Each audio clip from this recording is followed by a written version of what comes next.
прежде всего, понятно, что результат абсолютно был предсказуемый.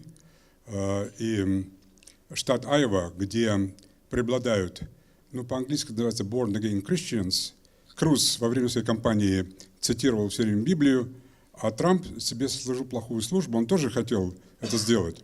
Но не будучи Born Again Christian, он совершил ошибку. Он, когда цитируя Библию, сказал буквально там пару слов, не точно, как говорится, процитировал. И для этих людей это очень важно.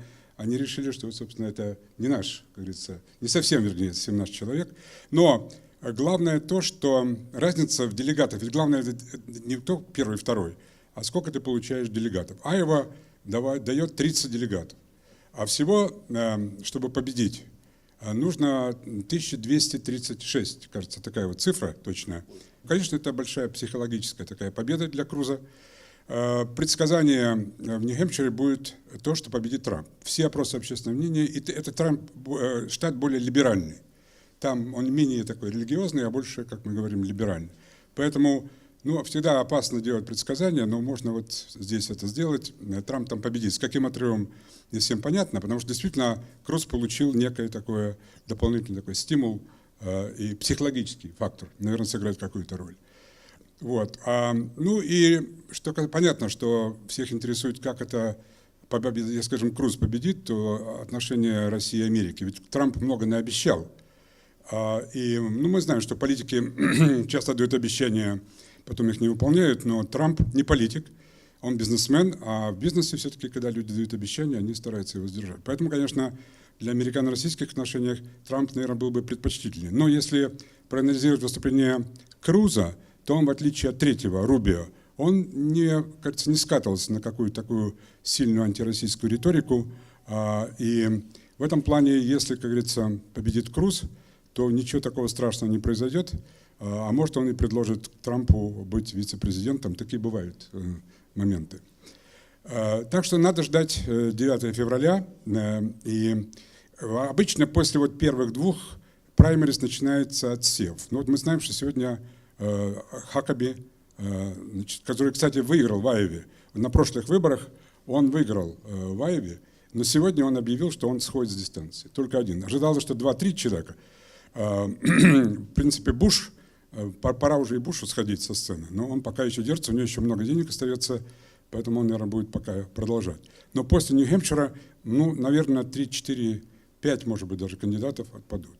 Что касается демократической партии, да, Сэндерс сыграл такую неожиданную совершенно партию, причем, ну, никто же не ожидал, что вот в Америке социалист, причем не очень молодой, 74 года, может выдержать, во-первых, такую кампанию, это физически очень тяжело. Тем не менее, надо дать ему должное. Но социализм в Америке, это, конечно, очень серьезно. Вот. Но понятно, что это так, такой успех такой временный. У Хиллари огромные преимущества в Южной Каролине. И, наверное, в Нью-Хэмпшире, может быть, Сэндерс еще покажет какой-то хороший результат. Но дальше уже все пойдет вниз для него. Но, как я уже говорил там в каком-то интервью, единственное, кто может сейчас остановить Хиллари, это, как говорится, уголовный кодекс. За ней тянется очень много всяких таких вот дел. Самое такое серьезное дело – это ее частный сервер. И буквально недавно, накануне праймериз, никто иной, как Госдеп, объявил, что она, по крайней мере, нашли 22 письма, где содержалась секретная информация с частного сервера. По идее, это, в общем-то, прелюдия к возбуждению уголовного дела. Будет ли оно возбуждено или нет, сказать трудно. Тут большая политика. Это директор ФБР принимает решение. Ну, посмотрим.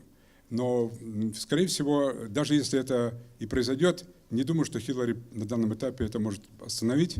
И дальше, вот, если бы предсказать о том, что будет дальше, то мы видим вот эта тройка Круз, Трамп и Рубио, а значит, на той стороне Хиллари. Повторю в заключение, что для российско-американских отношений Трамп, наверное, предпочтительный, но и Круз тоже ничего, как говорится, плохого от него ожидать не следует.